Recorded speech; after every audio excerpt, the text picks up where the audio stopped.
جی بالکل، مسلسل ہی اضافہ ہوتا جا رہا ہے اور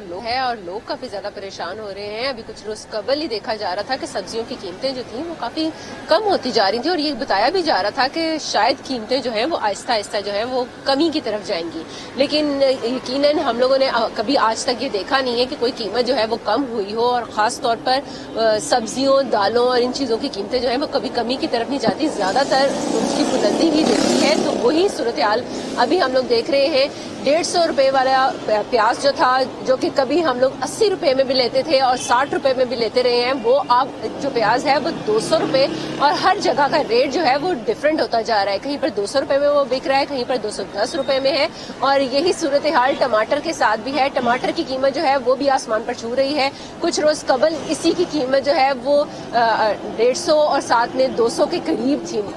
ہر جگہ پر ڈفرینٹ تھی، لیکن 200 سے زیادہ نہیں تھی۔ لیکن اب یہی قیمت جو ہے وہ 250 سے ابو ہوتی جا رہی ہے۔ لوگوں کی پریشانی بھی بڑھتی جا رہی ہے، اور یہی صورتحال اگر ہم لوگ ادرک اور لہسن کی بات کریں تو ادرک جو ہے وہ کچھ روز قبل ہم لوگ سن رہے تھے اور دیکھ بھی رہے تھے اور خرید بھی رہے تھے 300 یا 250 اس کی قیمت تھی، لیکن اب یہ 400 پر پہنچ گئی ہے۔ ہر قیمت جو ہے وہ بڑھتی جا رہی ہے۔ چکن کی قیمت 250 سے ابو تھی، لیکن اب یہ قیمت جو ہے چکن کی وہ 399، یعنی کہ 400 کے پاس تو یہ پہنچ چکی ہے۔ اب یہ مزید کتنی آگے بڑھتی ہے اس کے بارے میں کوئی کچھ نہیں کہہ سکتا، لیکن لوگوں کی پریشانی جو ہے وہ بڑھ رہی ہے۔ وہ اس وجہ سے، کیونکہ ہمیشہ کی طرح جس طرح میں ہمیشہ بولتی ہوں کہ آمدن اتنی نہیں ہے جتنے کے اخراجات ہوتے جا رہے ہیں۔ چیزوں کی قیمتیں جو ہیں وہ روزانہ کی بنیاد پر بڑھ رہی ہیں، لیکن آمدن جو ہے اور لوگوں کی تنخواہیں جو ہیں اس کی ادائیگی انتہائی مشکل ہوتی جا رہی ہے۔ خاص طور پر گورنمنٹ میں تو پھر بھی تنخواہیں لوگوں کو مل جاتی ہیں، لیکن پرائیویٹ سیکٹر میں تنخواہوں کا ملنا جو ہے وہ ایک مشکل ہے اور ایک خواب سا بنتا جاتا ہے۔ تنخواہوں کا ملنا بہت ضروری ہے ایسی مہنگائی کی صورتحال میں۔ ہما، ایسی ساری صورتحال جو مہنگائی کی آپ بتا رہی ہیں، آپ نے ایکسپلین کیا کہ شہری کتنے پریشان ہیں، حکومت کہاں ہے، پرائس کنٹرول کمیٹیاں کہاں ہیں جو ان سب چیزوں کو قابو کرتی ہیں؟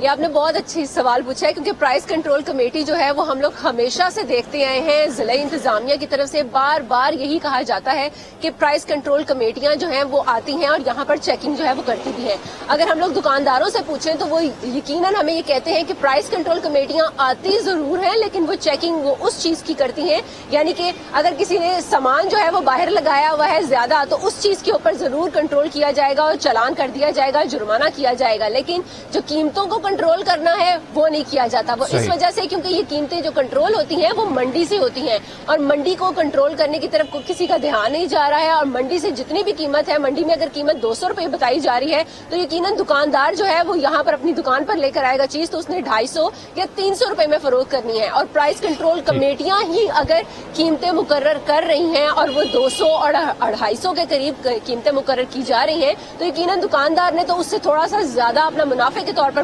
بیچنی ہے۔ ابھی فی الحال ضلعی انتظامیہ کی طرف سے بھی ہم لوگ بہت دفعہ دیکھتے آئے ہیں کہ یہاں پر آتی ہیں اور چیکنگ کرتی ہیں اور صرف چلان اور جرمانے کر کے چلی جاتی ہیں۔ بہت سی جگہوں پر تو چلان جو ہے اور جرمانے وہ بھی نہیں کیے جاتے، اور اسی طرح دیکھ کر تو